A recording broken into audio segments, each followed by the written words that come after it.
Hey, this is John Corabi And Marco Mendoza from the Dead Daisies, and you are on BackstageAxxess.com. where the real show begins. You stay tuned. There's some great stuff coming your way. You know it. Turn it up!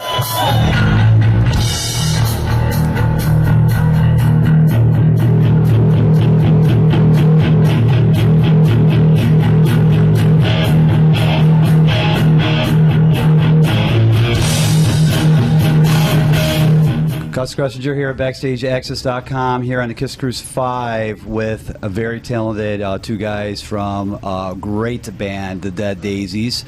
Here with John Corabi, Marco Mendoza. Hey, guys. How are you guys? It's been a while, 5 days. Tell us about the experiences so far. Oh, man. For me, it's the second time, and Yep, it's a blast. last year, It's yep. always a blast. Listen, we're relatively a new band, and any opportunity that we get, and every opportunity we get, if we can put the logistics together, we're going to play in front of the Kiss, Army. It's unbelievable. And we've been hanging out with Kiss now for a couple of years. Yes. We did the U.S., we did Europe, and now we're doing, this is our second Kiss Cruise, Australia and New Zealand. So it's great, man. It's nothing but great stuff. And they're really welcoming us to the camp, Mm-hmm. Both the band, Paul and Gene and Eric and Tommy and Doc and all the team there. It's like they're taking care of us. It's cool, man. It's been great. Nothing but good stuff, right, John? See? It's been great. We're having a blast, absolutely. John's the new guy to the camp. Tell us about how you got into the band and Actually, I was mowing his lawn, if you can picture that. Like the Italian was mowing the Mexican's lawn, and he just happened to hear me singing as I was pushing the lawnmower and said, I got an extra job for you. And here I am. I said, oye, vato, ven. Hombre, come here. No, we've all known each other. I've known Marco, Brian, Dizzy. The only two people in the band that I didn't really know was Richard and David. But I guess they had another singer before, obviously. And Marco called me last January, February, something like that. Yeah. It's not that long, man.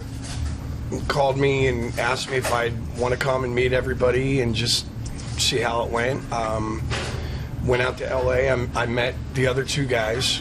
For me personally, I've been in enough bands where I didn't want to be in a band that was difficult. Let's just leave it that with any member of the band, whatever. Right. So I just wanted to hang and meet everybody and just chew the fat. And we went to Cuba shortly afterwards, and then.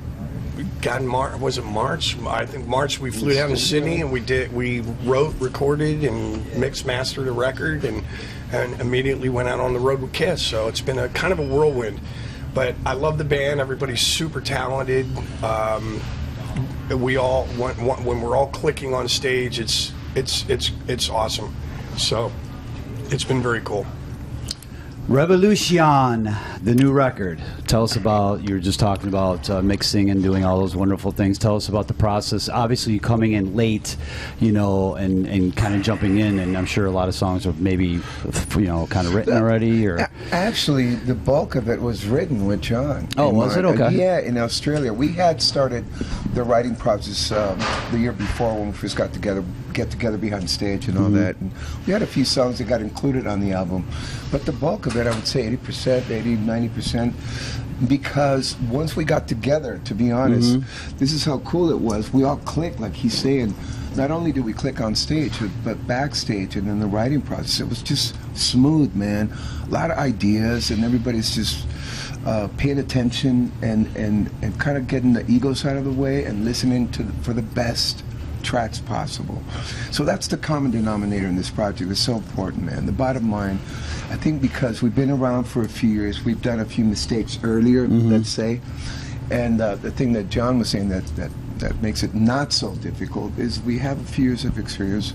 We know what's good for the greater good, the bigger picture, and we let that happen. We get out of our own way. I do, we all do, and boom.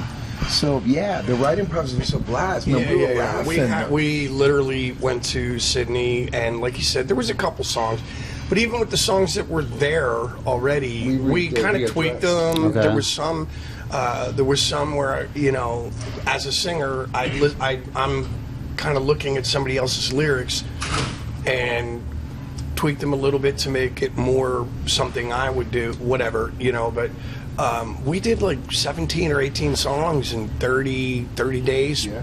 Wrote, recorded, mixed, mastered the whole bit, and it was cool.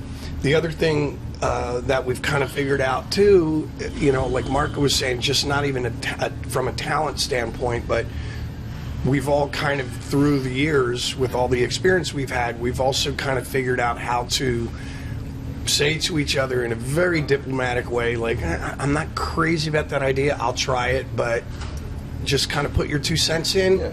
And then, you know, but we're all kind of like, you know, if we get outvoted, we get outvoted. It's fine, it's cool. You know what I mean? We've actually, we're adults now. Right. Let's just put it that way. That's what it is. We've grown up.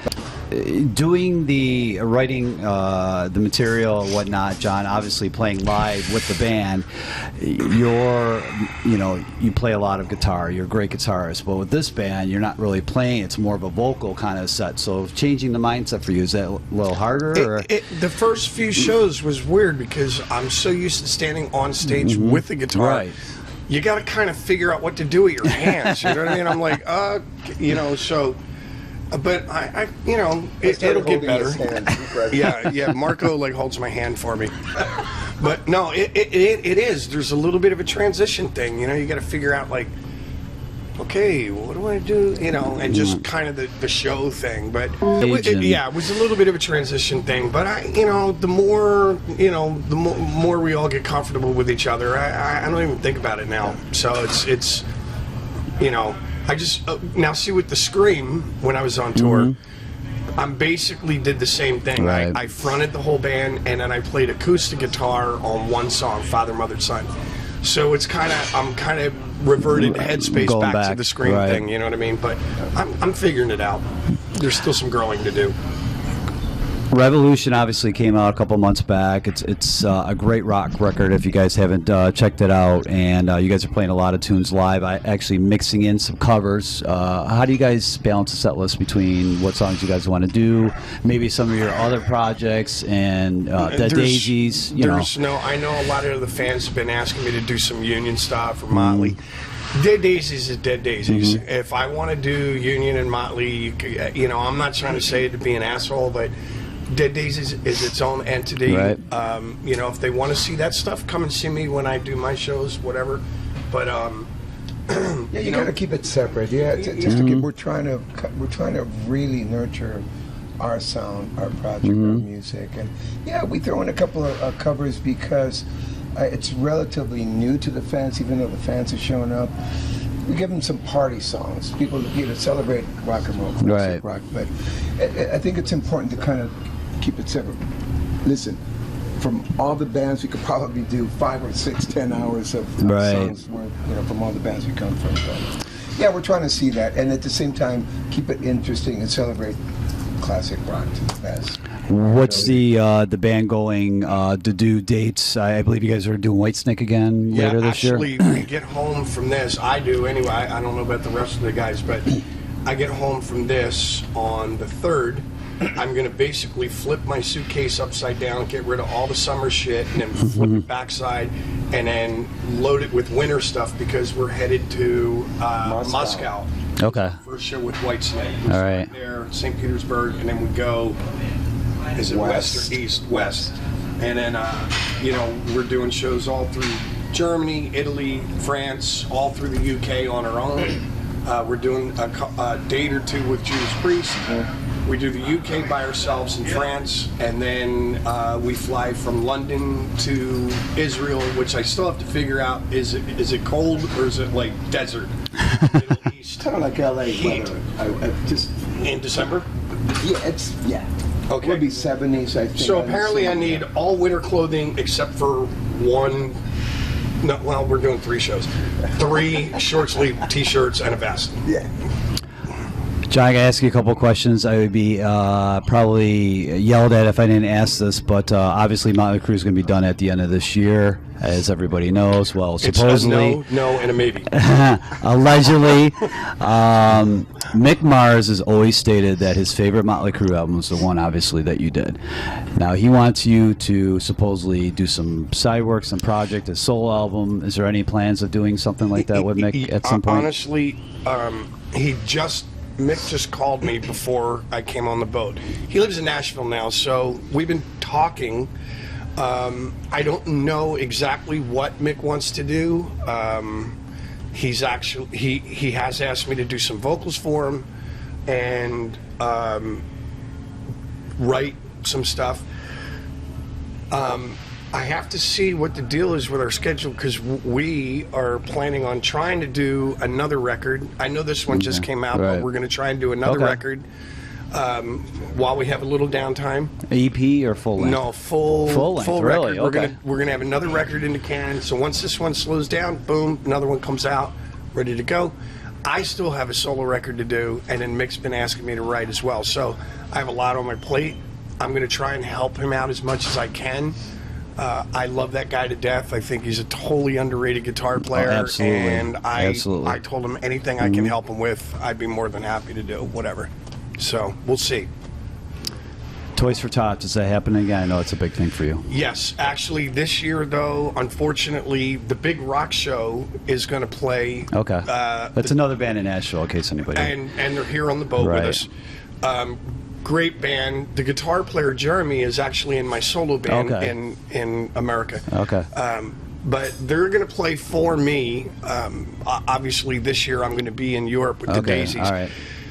We're still going to do the Toys for Tots thing. I've got a bunch of like some rock friends, some country friends that are going to play. I'm going to try and put something up, so stay tuned. Get a little thing together. I already opened a PayPal account, and we're going to try and, if anybody can't go to the show, they can make donations for it. It's actually been really cool. The first year we did it, we raised maybe $3-4 grand. That's cool. Last year we did about, I think with toys and cash, you know, the Marines are kind of involved in that. Right. They came down the day after we did it on a Friday. They came on Saturday, and I think between the cash and the toys, we gave them about between 20 and 25,000. Wow. So it was That's cool. cool. So I just want to get it going and Keep just it make going, it bigger actually, and get yeah. some sponsors, and it'll be cool. So 6 years now, right? yeah, This is 6 it's been, years, yeah. and it's great. You know, my wife owns a hair salon. It actually started as her Christmas party, and then she asked me to do something for that, and I said, let's do a charity. So we talked about it, we figured it out, we did the Toys for Tots, and this will be the 6 years. So stay tuned. I don't know, look on the Dead Daisies page, my Facebook page, whatever, it'll be out there. If anybody can't go, they can make a donation. It would be awesome. It's a great cause. So Well, you guys have your definitely hands full with possibly new music, and Revolution is out in stores now, so which pick it for up. the record means revolution in English. I'm just, you know, C. So see. check it out, and check out the new music possibly that's forthcoming in 2016 by these guys, and the dates obviously in Europe with Whitesnake. And is there any other bands that you guys would be touring with just besides Whitesnake? Well, actually, there's a show or two, I'm not sure, with Judas Priest. Okay. We're doing that, and then we're doing, we start with Whitesnake, do a pre-show, and then we start doing shows on our own. We've got one in Paris, and then we're going through Scotland, all through the UK, and then from London we go to Israel, and we're doing 3 shows, I believe, in Israel. And then we're home for the holidays, and then who knows what's going to happen in 2016. There's a couple of things cooking, some cool things that we're not allowed to talk about, but it looks good for next year, man. So we need all your support. Right here, and website, deaddaisies.com? Deaddaisies.com. Okay. Deaddaisies.com. On Facebook, All right. Instagram, Twitter. It's all social media, Facebook, all that good stuff. We're actually inventing more social media because we're just overrunning all the other stuff. Periscope. Anyway, Yes, Periscope. Periscope. That's a hint for see what's coming on other social media. More and more on social media. I It's don't know all if about we're social coming, but media. we're breathing pretty heavy. Marco and John, thanks for taking the time to talk to us at Thank you, Backstage Access brother. here on Kiss Cruise 5. Check out the Dead Daisies on the road. See Check ya. out new music. A lot of Dead Daisies out there. DeadDaisies.com, Dead Daisies Facebook, Dead Daisies Instagram, Periscope, All that. all the good stuff. All the links are there, man. Yeah. Yes. Check it out.